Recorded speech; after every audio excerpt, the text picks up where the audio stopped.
dahil umaga ngayon, magandang ipakita sa inyo yung parang daan dito sa Vietnam.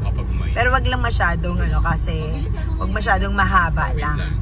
No, mga pahapyaw-hapyaw lang ha.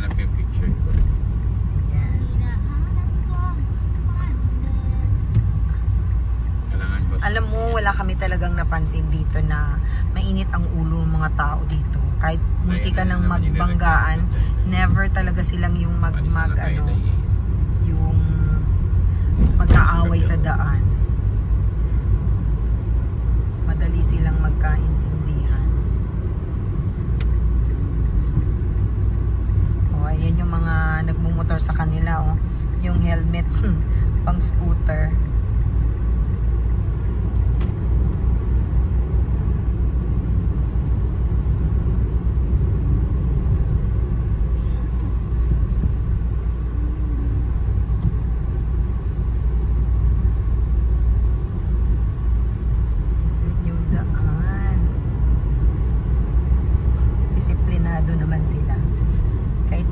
Kahit pag nagwa-warning na ang traffic light, hindi sila talaga nag-beat sa red light.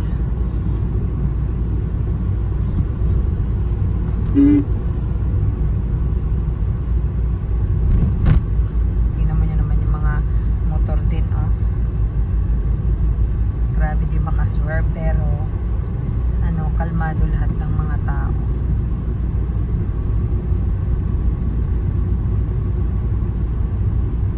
Mamili ka. Gusto mo i-drop sa'yo. Diba? Meron din naman silang mga places na kagaya sa atin.